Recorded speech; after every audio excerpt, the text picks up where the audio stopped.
یہ سوال کرتے ہیں کہ قرآن و حدیث کے جو دلائل آپ پیش کر رہے ہیں اس ویڈیو میں بھی دوبارہ سے پھر انہوں نے وہی رٹی رٹائی باتیں 3-4 وہ فلاں دیکھیں جی فلاں ایسے ہے تو فلاں ایسے ہے، تو یہ ثابت کرنے کی کوشش کی ہے کہ میرا جو نظریہ ہے وہ تو قرآن سے ثابت ہے، وہ حدیثوں سے ثابت ہے، یہ مانتے ہی نہیں۔ بھئی ہم قرآن اور حدیث کو مانتے ہیں، پہلے بھی ہم نے یہ کہا اور آپ نے خود کہا کہ صحابہ کرام کے اینگل سے قرآن کو دیکھنا پڑے گا تب صحیح سمجھ آئے گا۔ تو ہم نے پہلے بھی کہا کہ صحابہ کرام نے ان آیات سے اور ان احادیث سے یہ نہیں سمجھا جو آپ نے سمجھا ہے، وہ اینگل صحابہ کرام کا ہے ہی نہیں جو آپ نے ابھی اپنا بنا لیا ہے۔ پھر بھی آپ نے پھر دوبارہ سے یہ باتیں شروع کر دیں،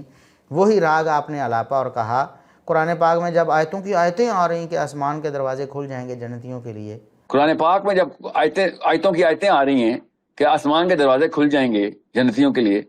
بھئی آسمان کے دروازے جنتیوں کے لیے کھلیں گے، اس سے کیا ہوتا ہے؟ اس سے ٹائم ٹریول ثابت ہو گیا، کیا ثابت ہوا اس سے؟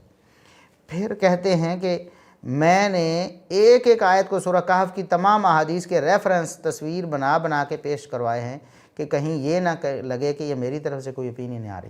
ایک ایک آیت کو سورہ کہف کی تمام احادیث کے ریفرنس تصویر بنا بنا کے پیش کروائے ہیں کہ کہیں یہ نہ لگے کہ میری طرف سے کوئی اوپینین آ رہی۔ بھئی جب احادیث کو آپ نے کوٹ کیا ہے، وہ احادیث تو پہلے ہی محدثین کو معلوم ہے، علماء ان کو پہلے ہی بیان کرتے ہیں، آپ نے کہاں سے لی ہیں وہ؟ آپ کو تو عربی کا بھی علم نہیں،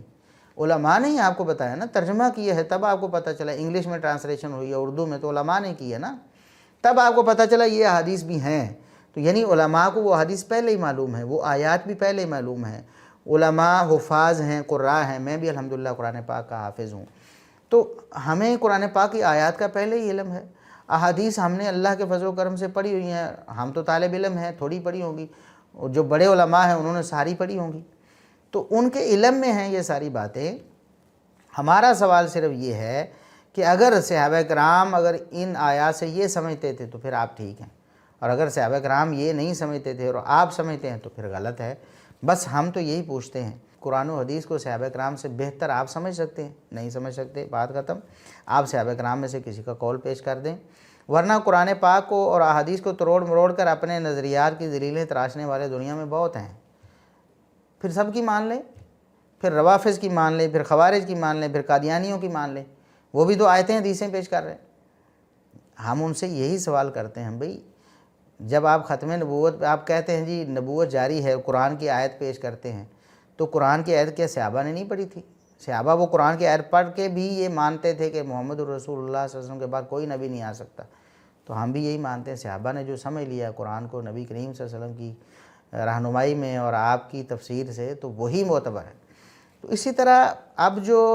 اگر آپ اس طرح کی باتیں، کل کو کوئی اور بات، پرسوں کوئی اور بات کرے گا اور قرآن کی آیت کو ہی وہ اپنی دلیل بنانے کی کوشش کرے گا تو کیسے بنے گی؟ سوال تو یہ ہے کہ صحابہ کرام کو کیوں سمجھ نہیں آئی، پھر انہوں نے کیوں نہیں کہا کہ ٹائم ٹریول ہوتا ہے؟ کوئی لفظ عربی میں بھی ایسا بنا ہوا ہوگا پھر تو،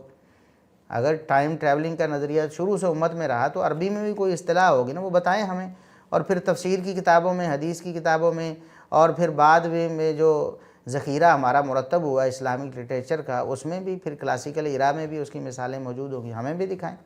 ہم بھی آپ کی بات مان جائیں گے۔ اور پھر غصے میں آ گئے نا جناب ساحل ادیم صاحب، جب ہم نے اسرائیلیات کو ماننے سے انکار کیا اور ہم نے کہا کہ یہ اسرائیلیات جو ہیں ان سے تو نہیں ثابت ہو سکتی نا، اس طرح کی باتیں اگر آپ پیش کریں بھی، ان کو بہت ناگوار گزرا اور انتہائی جارحانہ انداز میں انہوں نے کہا کہ کعب احبار کا میں نے نام لیا، تابعی ہیں، یہ بھی ان مفتی صاحب کو سنا دیجئے گا، انہیں تابعین سے ہی نکال دیں،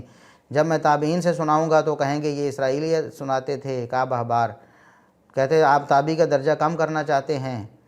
ویسے بڑی باتیں کرتے ہیں کہ صحابہ کے درجات کم نہ کریں، یہ رافضیت ہوتی ہے، کعب احبار پر تیر آپ لوگ چلاتے ہیں پاکستان کے گھروں میں بیٹھ کے۔ کعب الاحبار کا میں نے نام لیا، تابعی ہیں، یہ بھی ان مفتی صاحب کو سنا دیجیے گا، انہوں نے کہا کو تابعین سے ہی نکال دیں، جب میں تابعین سنا کو کہیں گے نہیں یہ تو اسرائیلیات سناتے تھے کعب الاحبار، آپ بتائیں گے تابعی کا درجہ آپ کم کرنا چاہ رہے ہیں، ورنہ بڑی بات آتی ہے وہ صحابہ کے درجات نہ کم کریں، یہ وہ رافضیت ہوتی ہے، کعب الاحبار کے اوپر تیر آپ لوگ چلاتے ہیں بیٹھ کے اپنے گھروں میں، پاکستان کے گھروں میں بیٹھ کے۔ کیسی باتیں ہیں ساحل ادیم صاحب؟ ہم نے کعب احبار رحمۃ اللہ علیہ کی ذات پہ ایک حرف، ایک لفظ بھی کہا ہو کبھی؟ آپ ثابت نہیں کر سکتے ساری زندگی۔ کعب احبار رحمۃ اللہ علیہ کی شخصیت غیر متنازع ہے، اتفاقی ہے، وہ عظیم المرتبت تابعی ہیں، وہ قابل احترام ہیں، لیکن یہ اسرائیلیات کو پرکھنے کا جو حکم ہے وہ محمد الرسول اللہ صلی اللہ علیہ وسلم نے دیا ہے۔ صحیح بخاری کی حدیث ہے کہ بنی اسرائیلی جو روایات ہیں ان کی تصدیق و تکذیب اپنے طور پر نہیں کر سکتے، آپ کتاب و سنت کی روشنی میں کی جائے گی۔ اور پھر صحابہ کرام کے حوالے سے جو ہماری کاوشیں ہیں ان کے دفاع میں آپ کو بہت بری لگتی ہیں، یہ تو پتہ چل گیا نا، آپ نے کہا کہ صحابہ کرام کے بارے میں کہتے ہیں جی ان کا درجہ کم نہ کرو۔ بھئی یہ تو قرآن و سنت نے کہا، اور کعب احبار رحمۃ اللہ علیہ تابعی ہیں تو ان کا بھی درجہ ہم نے کم نہیں کیا۔ یہ تو آپ نے جھوٹ باندھا ہے ہمارے اوپر کہ ہم ان پر تیر چلاتے۔ کون سا تیر چلایا آپ بتائیں؟ یہ کہنا کہ کعب احبار رحمۃ اللہ علیہ نے جو اسرائیلیات بیان کی ہیں ان کی تصدیق کرنی چاہیے ماننے سے پہلے۔ آپ اپنی عقل سے ان کی تکذیب و تصدیق نہیں کر سکتے، بلکہ کتاب و سنت کی میزان پہ اس کو پیش کرنا ہوگا۔ یہ بات تو پھر آپ نبی کریم صلی اللہ علیہ وسلم پر معترض ہیں۔